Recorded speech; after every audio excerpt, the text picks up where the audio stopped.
Ram Ram coders, मुझे उम्मीद है आप सब बहुत अच्छे होंगे। अगर आपको आपके डीएसएस से रिलेटेड प्लेसमेंट और इंटर्नशिप प्रिपरेशन में दिक्कत हो रही है, then you can check out our complete placement and internship preparation course. Link for it is in the description box. Well, आज का चौथा सवाल बहुत ही टफ सवाल नहीं है। इसमें क्या है कि आपको एक स्ट्रिंग दिया होगा, आपको इस स्ट्रिंग को कन्वर्ट करना है एक पैलिंड्रोम में। जी हाँ, उसको पैलिंड्रोम में आपको कन्वर्ट करना है। और इसके लिए आप क्या कर सकते हो, इसके लिए आप कोई भी दो कैरेक्टर को, एडजेसेंट कैरेक्टर को आप आपस में स्वैप कर सकते हो। बस आपका मोटिव ये है कि जो भी स्वैप्स करो आप, total number of swaps to convert it into a palindrome, that number of swaps should be minimum. और ये हमेशा ही पॉसिबल है कि जो भी गिवन स्ट्रिंग है, it can always be converted to a palindrome. ठीक है। तो एक पैलिंड्रोम क्या होता है? पैलिंड्रोम होता है जिसका फर्स्ट हाफ सेकंड हाफ के इक्वल। अगर वो ऑड है तो कोई दिक्कत नहीं, उसमें भी first half equal to second half है, और जो भी ऑड एलिमेंट है उसको तो बीच में डाल दो। ठीक है। तो ये क्या बोल रहा हूँ मैं, एक बार बात करते हैं।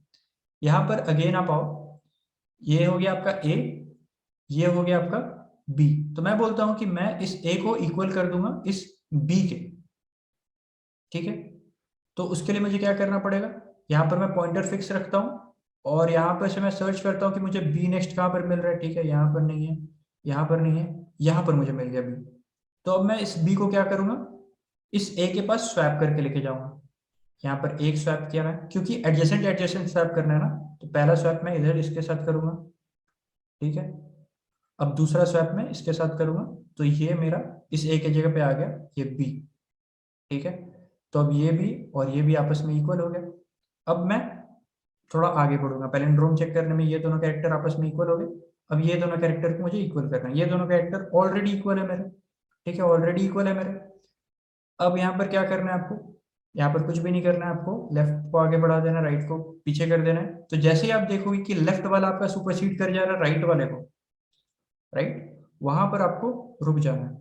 वहां पर आपको रुक जाना है, क्योंकि आपने पूरा का पूरा स्ट्रिंग को, मतलब पैलिंड्रोम के लिए चेक कर लिया, फर्स्ट हाफ को सेकंड हाफ के लिए चेक कर लिया, और दोनों को आपने इक्वल कर दिया।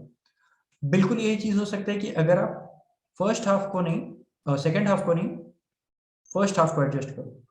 क्या मैं बोल रहा हूँ, एक बार मैं बताता हूँ करके। यहाँ पर मैं बोलता हूँ कि मैं ए को यहीं पर रखूंगा, और यहाँ पर मैं बी के जगह पे ए को लाऊंगा। तो यहाँ पर इसके लिए क्या तरीका हो सकता है, मैं यहाँ पर ए को लेके आऊँ। ठीक है। तो मैं सर्च करता हूँ दूसरा ए मुझे कहाँ पर मिलेगा, यहाँ पर ए नहीं है, यहाँ पर ए है। ठीक है, यहाँ पर ए है। तो इसको मुझे क्या करना पड़ेगा, इसको मुझे शिफ्ट करना पड़ेगा यहाँ पर। फिर ये इधर निकल के आएगा, ये ए बी, ए बी। अब मुझे इस ए को अगेन यहाँ पर शिफ्ट करना पड़ेगा, ए बी, बी ए। तो इसमें मुझे कितने ऑपरेशन लगे, मुझे टू स्वैप करना पड़ा। ठीक है। और अगेन आप देख सकते हो कि ये भी एक पैलिंड्रोम है, ए बी बी ए भी पैलिंड्रोम है, बी ए भी पैलिंड्रोम है, जो पहले केस में आया था। तो इन दोनों ही केस में आपका नंबर ऑफ ऑपरेशन जो निकल के आ रहा है वो इक्वल निकल के आ रहा है। या तो आप फर्स्ट हाफ को सेकंड हाफ के इक्वल कर दो, या तो आप सेकंड हाफ को फर्स्ट हाफ के इक्वल कर दो। ठीक है। तो एक बार अगेन हम दूसरे एग्जांपल के साथ देखते हैं, तो और अच्छे से आपको क्लियर होगा। L E T E L T. ठीक है। इसको देखते हैं। यहाँ पर आपके 6 कैरेक्टर हैं, फर्स्ट हाफ आपके सेकंड हाफ के इक्वल होना चाहिए। यहाँ पर देखते हैं क्या होगा। यहाँ पर हम पकड़ लेते हैं फर्स्ट हाफ को, फर्स्ट हाफ को एज इट इज छोड़ते हैं, और सेकंड हाफ को फर्स्ट हाफ के अकॉर्डिंग एडजस्ट करते हैं। देखते हैं क्या इसमें नंबर ऑफ स्टेप्स निकल के आ रहे हैं। तो यहाँ पर एल है, कायदे के हिसाब से यहाँ पर भी एल होना चाहिए, यहाँ पर एल नहीं है, तो हम सर्च करेंगे एल को, और स्वैप कर करके यहाँ पर एल लाएंगे। तो यहाँ पर एल है, इसको स्वैप करके अपन इधर लाएंगे, एक मूव लगेगा, और इसके लिए आपका एरे क्या हो जाएगा, L T E E T L, और इधर है एल ई टी। ठीक है। तो ठीक है, ये दोनों आपस में इक्वल हो गए। अब आगे बढ़ते हैं। यहाँ पर ई है, यहाँ पर भी ई होना चाहिए, पर यहाँ पर ई नहीं है। तो हम ई ढूंढेंगे और उसको पकड़ के यहाँ पर लाएंगे। तो यहाँ पर है, यहाँ पर ई मिल गया, तो इसको हमें स्वैप करना पड़ेगा। तो ये हो जाएगा कुछ इस तरीके से, एल ई टी, और ये हो गया टी ई एल। और अगेन फिर आप, क्योंकि ये ई और ये ई आपस में इक्वल हो चुके हैं, तो अगेन आप आगे बढ़ा दो पॉइंटर को, लेफ्ट वाले को आगे, राइट वाले को पीछे। यहाँ पर क्या हुआ कि ये दोनों आपस में इक्वल हो गए, तो लेफ्ट वाले को अगेन आगे बढ़ा दो, राइट वाले को अगेन पीछे कर दो। ये हो गया क्या आपका, लेफ्ट आगे बढ़ गया, राइट पीछे आ गया। तो इस केस में क्या हो गया कि आपका जो केस है, मतलब आपने फर्स्ट हाफ को सेकंड हाफ के इक्वल मिला लिया। अब दूसरे केस से एक बार करके देखते हैं क्या होता है। दूसरे केस से करके देखते हैं। यहाँ पर हो गया LET, ये है ELT। अब इसको मैं फिक्स रहने देता हूँ, इसको मैं उसके हिसाब से एडजस्ट करता हूँ। यहाँ पर T है, यहाँ पर L है, ठीक है। अब मुझे यहाँ पर कायदे के हिसाब से T चाहिए था, तो मैं एडजस्ट करता हूँ। यहाँ पर E है, नहीं नहीं मुझे इसके साथ स्वैप नहीं करना, मुझे इसके साथ स्वैप करना है। तो इसको मुझे कोने में लेके जाना है, L के पास लेके जाना है। तो उसके लिए मुझे क्या करना पड़ेगा, स्वैप करना पड़ेगा सबसे पहले E के साथ। ये हो जाए कुछ इस तरीके से TEL, और अगेन मुझे कोने में ले जाना है, तो इधर एक बार मुझे और स्वैप करना पड़ेगा। ये हो जाएगा TLE, ये हो गया ELT, ठीक है। ये दोनों आपस में इक्वल हो गए। और फिर अगेन लेफ्ट को आप आगे कर दोगे, राइट को पीछे कर दोगे। इक्वल, लेफ्ट को आगे राइट को पीछे, इक्वल, लेफ्ट को आगे राइट को पीछे, सुपरसीड, ब्रेकआउट। आपका फर्स्ट हाफ और सेकंड हाफ आपस में इक्वल हो चुके हैं, ठीक है। तो यहाँ पर मैं पॉइंट क्या रखना चाह रहा हूँ कि या तो आप फर्स्ट हाफ को फिक्स कर लो, सेकंड हाफ को इसके इक्वल करो, या तो आप सेकंड हाफ को फिक्स कर लो, फर्स्ट हाफ को इसके इक्वल करो। बस यही आपको करना है, ठीक है। बस इतना छोटा सा पॉइंट है। अगर आप एक ये भी पॉइंट बोल सकते हो कि मैं ई को इधर कर दूंगा और दूसरे ई को इधर मैं कर दूंगा, ये आप मतलब थोड़ा करके देखना, ये हमेशा ही एक्सपेंसिव होगा। आप एक को फिक्स रहने दो और दूसरे को उसके कॉरस्पॉन्डिंग शिफ्ट करो, ठीक है। It will be the minimum, और वो आपस में रिबैलेंस होके आएगा, क्योंकि आपको हमेशा दिया हुआ है कि ये पैलिंड्रोमिक स्ट्रिंग है। आप after certain manipulation, certain swaps, आप इसको पैलिंड्रोम में कन्वर्ट कर सकते हो, और अगर कन्वर्ट कर सकते हो तो इसी तरीके से आपका ये जो है मिनिमम आने वाला है नंबर ऑफ स्वैप्स। या तो फर्स्ट हाफ को फिक्स कर लो, या तो सेकंड हाफ को फिक्स कर लो, ठीक है। तो बस यही सिंपल सा चीज़ है, इसी को मैंने कोड में लिखा है। तो मुझे उम्मीद है कि आपको कोड देख के और अच्छे से समझ में आएगा इम्प्लीमेंटेशन किस तरीके से मैंने किया है। और अगर नहीं समझ में आता है तो आप हमारे ग्रीडी वाले प्लेलिस्ट और मतलब स्ट्रिंग वाले प्लेलिस्ट को देख सकते हैं। बेसिकली ये तो मतलब थोड़ा सा इम्प्लीमेंटेशन और थोड़ा सा लॉजिक टाइप का कोड है, ये होना चाहिए। तो यहाँ पर इसको मैं करके दिखाता हूँ आपको। ये राइट, तो यहाँ पर मैंने एक लेफ्ट ले लिया और राइट ले लिया। बेसिकली जब पैलिंड्रोम चेक करते हैं तो लेफ्ट और राइट दोनों को इक्वल चेक करते हैं, और अगर आपस में सेम हो गए पीछे बढ़ाएंगे, और अगर आपस में सेम नहीं हुए तो फर्स्ट हाफ के कॉरस्पॉन्डिंग या तो सेकंड हाफ को करना है, सेकंड हाफ के कॉरस्पॉन्डिंग या तो फर्स्ट हाफ को करना है। मैंने फर्स्ट हाफ को एज इट इज फिक्स कर दिया है, सेकंड हाफ को मैं चेंज करूंगा, ठीक है। तो while left is less than right, basically यही केस है कि फर्स्ट हाफ सेकंड हाफ से आगे नहीं बढ़ गया हो। और फिर मैं चेक करूंगा कि अगर ये दोनों आपस में इक्वल है तो फिर तो मुझे कुछ करने का जरूरत है नहीं, ठीक है। और अगर जो ये आपस में इक्वल नहीं है, ठीक है, तो मुझे क्या करना पड़ेगा, मैं फर्स्ट को एज इट इज रख रहा हूँ, सेकंड वाले को सर्च कर रहा हूँ कि मुझे फर्स्ट कब मिलेगा। मैं उसको पीछे लेके आते जा रहा हूँ, पीछे लेके आते जा रहा हूँ। जैसे ही मुझे फर्स्ट मिला, ब्रेकआउट, ब्रेकअप वहां से, मतलब ये वाला वाइल लूप आपका एम्प्टी मतलब रुक गया।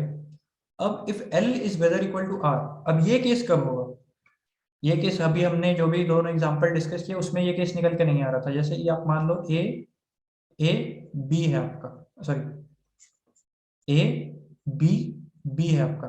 यहाँ पर आपका देखो ये लेफ्ट है, ये राइट है। यहाँ पर कायदे के हिसाब से आपको क्या चाहिए था, ए चाहिए था, पर यहाँ पर है बी। तो मैंने क्या बोल दिया, मैंने तो बोल दिया भाई मेरा फर्स्ट हाफ इक्वल होना चाहिए सेकंड हाफ के, मतलब first half as it is रहेगा, सेकंड हाफ को भाई जितना एडजस्ट होना है बोलो तुम, ठीक है। तो ये पार्टीशन हो गया, और ये बोलेगा कि ठीक है मैं ए ढूंढ के लाता हूँ यहाँ पर तुमको एडजस्ट करता हूँ।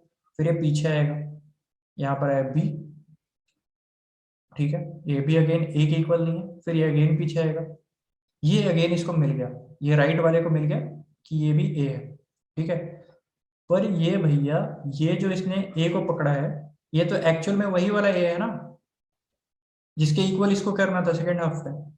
तो यहाँ पर से आपको क्या करना है, स्वैप, इसको इसके आगे वाले से स्वैप कर देना, B A B, answer plus plus, और यहां से आप कंटिन्यू कर जाओ, ठीक है। और आपको लेफ्ट और राइट को आगे पीछे करने का जरूरत नहीं, क्योंकि क्योंकि यहाँ पर आपने मिडिल एलिमेंट को एडजस्ट किया है, राइट। अगर आपको इस तरीके का एलिमेंट दूसरा कहीं पर नहीं मिला इस एरे में पहले, तो इसका मतलब कि आपने मिडिल एलिमेंट को यहाँ पर एडजस्ट किया है, राइट। अब जैसे कि कोई भी दूसरा केस ले लो, अगर मान लो यहाँ पर जैसे पहला एग्जांपल ले लो ए बी बी, यहाँ पर आप देख लो, यहाँ पर आपको एक ए के अलावा दूसरा ए भी तो मिल रहा है ना पहले उससे। अगर आपको ये वाला ए के पहले दूसरा ए नहीं मिल रहा है, इसका मतलब क्या हो गया कि वो मिडिल एलिमेंट है, ठीक है। तो उसको आपको मिडिल में भेजना है, राइट।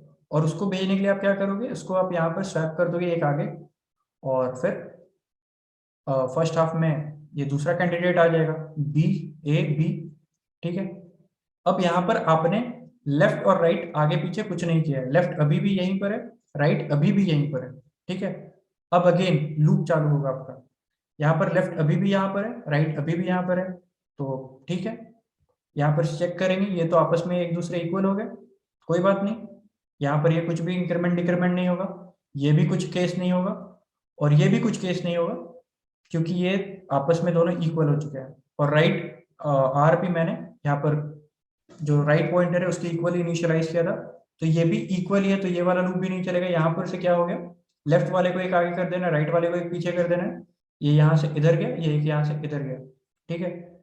तो अब आप देख सकते हो आपका जो लेफ्ट है it is equal to right, तो यहाँ से आपको ब्रेकआउट कर जाना है, और आपने जो भी पॉसिबल स्वैप्स हो सकता था आपने कर दिया, इसको आपने पैलिंड्रोम बना दिया, बस दैट्स इट। अब आगे चलते हैं।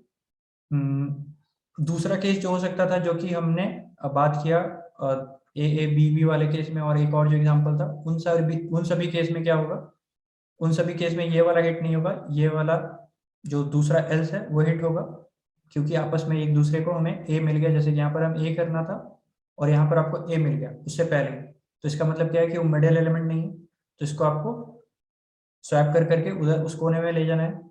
तो जब तक आप देखो आपको स्वैप कितने करने पड़ेंगे कि ये उस कोने में चल जाए, ठीक है। तो बस आप उतने स्वैप कर दो, उतना आपको आंसर बढ़ाना पड़ेगा, और उस जैसे ही आपने एक स्वैप कर दिया वैसे ही आप आर प्लस प्लस कर दो, जब तक आर इज लेस देन आपका आर टी, ठीक है। और जब ये दोनों आपस में इक्वल हो गए तो फिर आपको क्या करना है, आपको लेफ्ट को बढ़ा देना है, राइट को पीछे कर देना है, बस यही छोटा सा चीज़ है, यही छोटा सा इम्प्लीमेंटेशन है। मुझे उम्मीद है आपको समझ में आ गया होगा। अगर इसके बाद भी इसमें कुछ डाउट है देन आप कमेंट सेक्शन पे आ सकते हैं, या फिर हमारे सोशल मीडिया पेजेस से जुड़ सकते हैं, हमसे डाउट पूछ सकते हैं। We are always there to help you. That's it for now, thank you.